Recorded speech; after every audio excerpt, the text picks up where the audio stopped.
Haleluya, shalom saudaraku yang terkasih dalam Tuhan. Kembali dalam program memulai hari bersama Kristus dengan saya Giri Tengker. Dan saya Arti Indira Pardede. Hari ini kita akan membaca firman Tuhan, lalu kemudian kita akan merenungkan firman Tuhan. Dan bacaan firman Tuhan pada pagi hari ini terambil dari Lukas 1 ayat 46 sampai dengan ayatnya yang ke-56 dengan judul perikop Nyanyian Pujian Maria.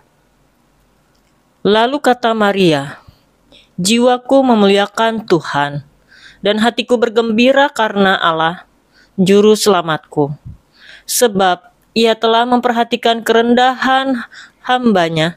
Sesungguhnya, mulai dari sekarang, segala keturunan akan menyebut aku berbahagia, karena Yang Maha Kuasa telah melakukan perbuatan-perbuatan besar kepadaku, dan namanya adalah Kudus. Dan rahmat-Nya turun-temurun atas orang yang takut akan Dia.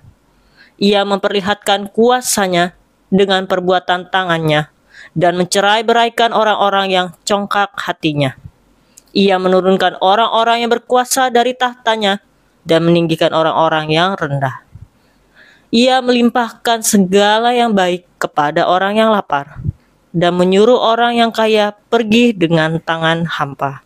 Ia menolong Israel, hamba-Nya, karena Ia mengingat rahmat-Nya, seperti yang dijanjikannya kepada nenek moyang kita, kepada Abraham dan keturunannya untuk selama-lamanya. Dan Maria tinggal kira-kira 3 bulan lamanya bersama dengan Elisabet, lalu pulang kembali ke rumahnya." Mari saudara, kita boleh tundukkan kepala, kita berdoa. Kami bersyukur Tuhan Yesus untuk pembacaan firman Tuhan pada pagi hari ini. Dan tiba saatnya kami mau merenungkan firman-Mu. Biarlah terang kuasa Roh-Mu yang kudus menyertai, menerangkan setiap firman ini dalam kehidupan kami sehari-hari. Terima kasih Tuhan. Kami berdoa di dalam nama Tuhan Yesus Kristus. Haleluya. Amin. Tema renungan kita di pagi hari ini yaitu hidup dalam sukacita dan pengharapan Natal. Perikop ini adalah kelanjutan dari kisah Maria yang menerima kabar luar biasa dari malaikat bahwa ia Maria akan mengandung Yesus, Sang Mesias. Maria adalah seorang gadis muda yang sederhana, langsung pergi menemui Elisabet, kerabatnya yang juga sedang mengandung Yohanes Pembaptis dalam keadaan ajaib. Elisabet menyambut Maria dengan penuh sukacita. Dia meneguhkan imannya dan menyebutnya berbahagia karena Maria percaya kepada janji Allah. Respon Maria adalah sebuah nyanyian pujian yang dikenal sebagai Magnificat. Nyanyian ini bukan hanya luapan emosi, tetapi juga deklarasi iman. Sekali lagi, deklarasi iman yang mencerminkan kebenaran tentang Allah yang aktif bekerja di dunia. Saudaraku, dari kisah Maria ini kita dapat belajar, yaitu bagaimana hidup dalam sukacita dan pengharapan Natal yang sejati, bahkan di tengah ketidakpastian. Sukacita ini bukan sekedar emosi, tetapi respons iman yang nyata terhadap karya Allah. Ada 3 hal yang bisa kita aplikasikan dari nyanyian Maria ini. Yang pertama, saudara, mengakui karya Allah dalam hidup kita. Maria memulai pujiannya dengan berkata dalam ayat 46 sampai 49, "Jiwaku memuliakan Tuhan dan hatiku bergembira karena Allah, Juru Selamatku, sebab Ia telah memperhatikan kerendahan hamba-Nya." Maria tidak memfokuskan hidupnya pada masalah, tidak juga pada kekurangan, tetapi pada anugerah Allah yang telah bekerja dalam hidupnya. Dan hal ini mengajarkan kita untuk tidak mengabaikan karya Allah, bahkan dalam hal-hal yang tampaknya sederhana. Saudara, masuk di bulan Natal, di bulan Desember, mari kita sama-sama untuk berhenti sejenak. Kita coba renungkan apa saja karya Allah dalam kehidupan kita. Saya percaya bahwa ada banyak sekali berkat yang Tuhan sudah berikan kepada setiap kita. Pekerjaanmu, keluargamu, anak-anakmu yang sehat.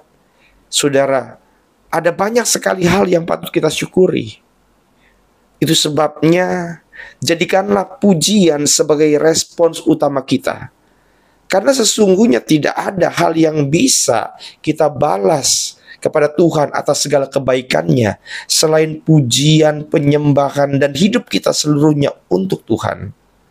Dan kita memuji terutama ketika kita menyadari betapa banyaknya hal yang telah Allah lakukan. Poin yang kedua, saudara, percaya kepada Allah yang setia pada janjinya. Maria berkata dalam ayat 50 sampai 53, dikatakan, dan rahmatnya turun-menurun atas orang yang takut akan Dia.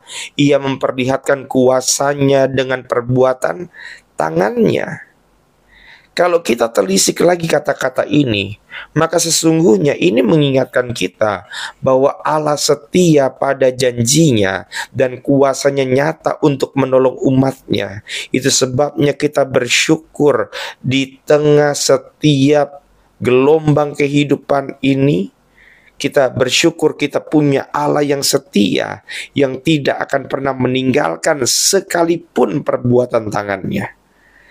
Dan saudara, di bulan Natal ini kita coba kembali untuk merenungkan supaya kita benar-benar mempercayai janji-janji Allah, meskipun mungkin kita belum melihat hasilnya.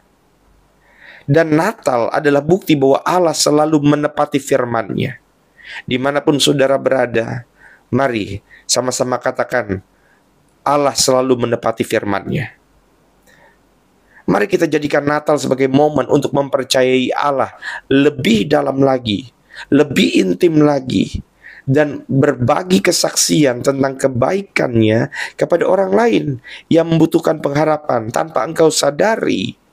Ketika engkau berbicara dengan orang lain, mungkin kita hanya sekedar bilang Tuhan Yesus memberkati, tetapi kita tahu bahwa ada beberapa orang yang mungkin sedang sangat membutuhkan untuk mendengar kalimat tersebut. Dan kalimat-kalimat yang mungkin kita anggap sederhana justru bisa membuat orang memiliki pengharapan dalam Kristus. Dan yang ketiga, saudara, yang bisa kita pelajari dari ayat bacaan kita, yaitu membagikan sukacita dan pengharapan kepada orang lain. Maria menutup nyanyiannya dengan berkata bahwa ia menolong Israel hambanya karena ia mengingat rahmat-Nya seperti yang dijanjikannya kepada nenek moyang kita. Saudara harus tahu bahwa dalam perjanjian lama Israel itu adalah umat pilihan, dan dalam perjanjian baru kita, gereja, itulah umat pilihan Tuhan. Dan dalam sukacita Natal kita harus sadar bahwa itu tidak hanya untuk diri kita sendiri, tetapi juga untuk dibagikan kepada orang lain. Di bulan ini, saudara yang terkasih di dalam Tuhan Yesus Kristus, dimanapun saudara mendengarkan suara ini, mari kita menjadi saluran berkat dan sukacita bagi mereka yang membutuhkan. Saya sering katakan, kalau bisa bantu banyak orang ya syukur. Kalau tidak bisa bantu banyak, minimal bantu sedikit orang. Kalau tidak bisa bantu sedikit orang, minimal bantu satu orang. Kalaupun tidak bisa bantu satu orang, minimal jangan buat susah orang lain. Maka saudara, mungkin melalui berkat materi bisa kita berikan, atau mungkin perhatian, atau bahkan doa bagi mereka yang sedang bergumul. Karena sukacita Natal kita akan menjadi lebih lengkap ketika kita melihat orang lain juga dikuatkan melalui kasih Kristus yang kita nyatakan. Saudara yang terkasih dalam Tuhan, kita bersyukur bahwa kasih Tuhan selalu setia menyertai setiap kita, dan kita harus membagikan sukacita itu, pengharapan itu kepada orang-orang di sekitar kita. Di saat kita merenungkan Natal, mari kita tanyakan pada diri kita sendiri, apakah hidup kita sudah mencerminkan sukacita dan pengharapan yang berasal dari iman kepada Allah? Maria memberi kita teladan untuk hidup dengan hati yang memuji, iman yang percaya pada janji, dan tangan yang siap membagikan berkat. Mari di bulan ini kita diajak untuk tidak hanya merayakan Natal dengan tradisi, tetapi dengan hati yang berfokus kepada Kristus. Jadikanlah hidup kita sebuah nyanyian pujian yang terus memuliakan Tuhan dan membawa harapan kepada dunia di sekitar kita dan dimanapun kita berada. Dalam Lukas 1 ayat 46 bunyinya, jiwaku memuliakan Tuhan dan hatiku bergembira karena Allah, Juru Selamatku. Mari kita bersatu di dalam doa. Bapa yang kami sembah di dalam nama Tuhan Yesus Kristus, terima kasih Tuhan buat segala pengharapan yang Kau berikan di dalam kehidupan kami. Dalam firman-Mu, Engkau benar-benar inginkan kami Tuhan hanya fokus kepadamu. Membawa sukacita Natal ini di sekitar kami, di mana kami menjadi berkat dan menyatakan kuasa-Mu sebagai Kristus Juru Selamat kami. Terima kasih ya Bapa, kami bersyukur untuk kebaikan-Mu. Berkatilah suami kami, istri kami, anak-anak kami, bahkan keluarga kami dimanapun mereka berada. Dan bagi setiap orang yang terus berharap akan sukacita Natal, yang mereka tunggu-tunggu Tuhan di dalam kehidupan rumah tangga mereka, bahkan di dalam kehidupan pribadi mereka. Ya Bapa, Engkau jamah mereka semua. Terima kasih Tuhan Yesus yang baik, pimpinlah kami Tuhan sepanjang hari ini, dan kami mohon perlindungan-Mu yang sempurna kepada Allah Juru Selamat kami. Haleluya. Amin. Amin. Puji Tuhan. Saudara yang terkasih dalam Tuhan, melangkah terus bersama Kristus, dan jangan lupa untuk memulai hari bersama Kristus. Tuhan Yesus memberkati. Shalom.